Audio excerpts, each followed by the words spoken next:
FNAF is so popular that a whole load of fans used it as inspiration. Some of these fan games became so successful that they actually got new versions funded by Scott himself. Five Nights at Candies is one such game. However, the animatronics aren't always the friendliest. In fact, they never are, and those scary abominations are what we're exploring today. Greetings gamers and welcome back to Top 10 Gaming. I'm Connor Monroe and this is the Top 10 Scary FNAF Five Nights at Candies animatronics. Let's do it. And at 10, Mini Candies.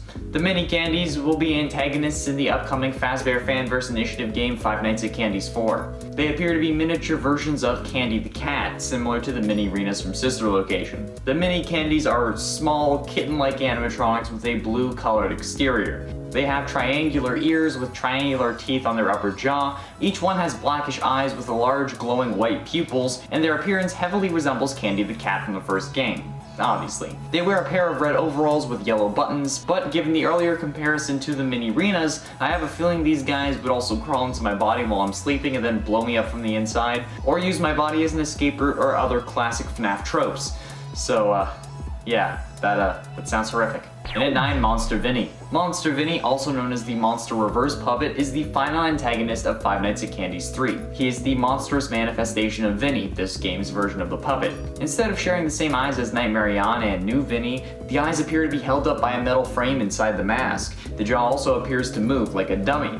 The mouth contains many sharp teeth stained red at the tips, and Monster Vinnie's mask appears to be dirty or aged, like in a bad way, not like a good whiskey. He sports a blue bow tie and 3 white buttons. He has a purple and blue coloring on his lips and the outside of his eyes. A purple and blue line comes down the sides of his face, you know, the classic FNAF fashion. His hands also seem to come to points with blood at the end. Monster Vinnie is also very skinny. Skinnier than me, if you can believe it. While not the scariest animatronic, the jump scare for Monster Vinnie is actually pretty scary. And at 8, Chester the Chimpanzee. Look, I love monkeys, but Chester Chimpanzee is one of the antagonists of Five Nights at Candies and Five Nights at Candies Remastered. Chester shows up again in Five Nights at Candies 2, but more broken down like the other animatronics when he becomes active on night 2, and that withered appearance from FNAC 2 is what I'm going to be focusing on for referencing in this list. And it makes me sad that I love monkeys.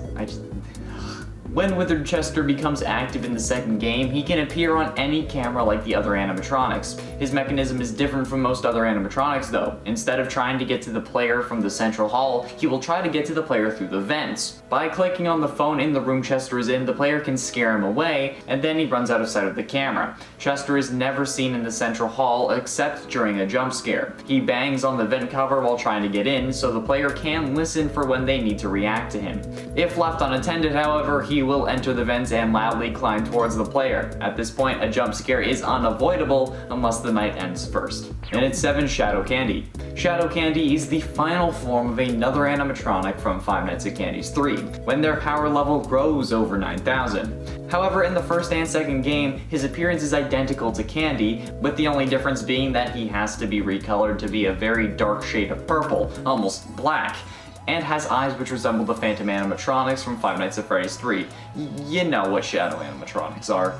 He also has glowing teeth, like the Shadow animatronics from FNAF 2. Shadow Candy also sports 5 fingers on each hand, indicating that perhaps this was once a human in an animatronic suit, like how the original theories about the FNAF Shadow animatronics consisted of them being potential Springlock victims. But I don't know how this would tie into the lore of the games, because they're supposed to be another animatronic from FNAC 3, which takes place in the 60s, so I don't know. And at 6, Withered Cat. Withered Cat is almost similar to the Withered Rat. They both have the same dominant color and have fallen into disrepair. However, I talk about other versions of the rat enough on this list, so I went with the cat for this number. The cat also has hollowed eyes, with the right eye having stitches. Like the rat, he has a stitch running across his head and some joints, yet he doesn't have a metallic skin or layer showing. Unlike his successors, Old Candy, Candy, and Cindy, the cat himself doesn't have many whiskers. He has a large hole torn in his chest, similar to the Withered Rat, and he has 2 to 3 metallic cubes on his arms. However, unlike his monster counterpart, he has no fanged teeth. He does, however, have exposed endoskeleton fingers along with his left hand and lower left leg, with parts of his upper left leg exposed as well. His body is damaged, as is his head. He also seems to be less damaged than the rat, and only appears on nights 6 and 8 of FNAC 2. Even though he's less damaged than the rat, still creepy. Halfway through and in number 5, Shadow Cat. Shadow Cat is the shadowy form of the monster cat from Five Nights at Candy's 3. It first appears on the pre-night cutscene of Night 3 and is only seen through its jump scare when the player stands in the darkness for too long. This is the pre-9000 power level Shadow Candy form I was talking about earlier. Shadow Cat, much like the Shadow Rat, shares most of its features from the cat from FNAC 2, with a stitched forehead and hollow eye sockets. The Shadow Cat also shares his appearance with the Monster Cat from FNAC 3, mainly with his sharp teeth and fangs. It's unclear whether this was done for lore, or if it's just the models that were being reused for time constraints or ease of use, since they were retextured, and time constraints would usually just result in the character reappearing, at least from what I've seen. But again, I don't know, I'm not a game designer, I didn't make these games, I don't know, it's probably for lore. In at 4, Old Candy. Old Candy acts as the replacement for the cat and is one of the antagonists in Five Nights at Candy's and Five Nights at Candy's Remastered. He, along with the rat, have been scrapped and stored in the parts and service room. Old Candy looks much larger and bulkier than Candy, as well as having dark blue fur. Like Cat, it lacks a tie and more of its endoskeleton is exposed. He's lacking eyes altogether, his shoulders are barely covered, and his endoskeleton is showing. Your endoskeleton's showing? What? Where? Along with some wires traveling down his arms. This makes him harder to see when he's standing in the doorway, since he doesn't have glowing eyes like the original Candy. Or I guess the newer Candy, since this is the old version. I don't know, man, this stuff, it gets confusing. And at 3, Blank. The Blank animatronic from FNAC and FNAC Remastered is actually very unique in concept, no doubt being inspired by Mangle, however. He is a drawing attraction that is meant for children to write and draw whatever they want all over his body. Kind of like the Blank custom Funko Pops. Over time, the animatronic was obviously withered down, and the withered version from the second game is what we'll be focusing on for this number. Withered Blank is the most withered out of any of the animatronics. All of his suit parts seem to be damaged in one way or another. A large part of the left side of his head is gone, exposing his endoskeleton. His left forearm and upper right arm are missing its exoskeletons, while his right forearm is completely gone.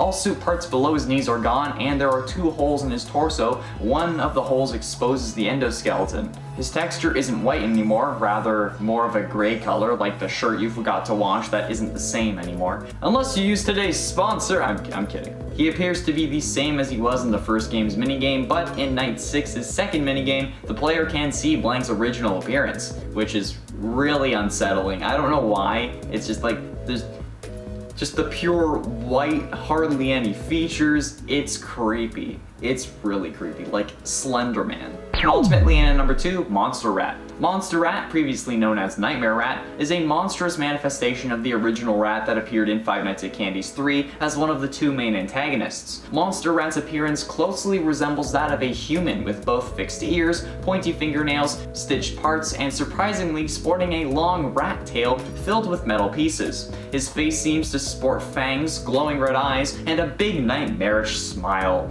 Oh, the whole package. Unlike his other counterparts, Monster Rat is a living creature. Monster Rat is the animatronic I think of when I think of Five Nights at Candy's. I don't know what it is about this guy, but he just makes me uncomfortable. Maybe it's the fact that he appears around the bed that makes me uncomfortable, considering how there's already way too much fan art about that kind of thing in the community, so we don't need any reasons for more of it. But I mean, it's been years since this game was released, so I'm probably a little late on that. Finally, in at number 1, Shadow Rat. Shadow Rat is the final antagonist of Five Nights at Candy's 3. He is a purple version of the Monster Rat, and he appears in the Dreamscape and in the Shadow Challenge. His appearance is just a dark purple version of the Monster Rat, but the true horror of this character comes from the gameplay as well as his appearance. Shadow Rat's Shadow Challenge is by far the hardest night to beat in the entire game, and rightfully so. However, it isn't that combat against him is difficult. The difficulty comes with the Shadow Rat's speed. Shadow Rat is the fastest enemy in the game by far, going from door to door to moving his head in combat to going under the bed and then popping back up, and even returning after combat is over. Don't expect to have a second without combat in this challenge. You'll be fighting more than you'll be resting, and that's what makes this scarier than the original Monster Rat. While yes, for some reason the dark purple makes things seem more sinister, the sheer difficulty of the shadow challenge will result in you being scared about the night before even making it there. You'll load up the game and be thinking, oh crap, how am I gonna deal with the shadow rat? There we have it, friends, the top 10 scary FNAF Five Nights at Candies animatronics. What animatronic was your favorite and what fan game should we cover next? Be sure you let me know down below. Thank you all so much for watching. I have been and shall remain Connor Monroe, and I'll see you in another video.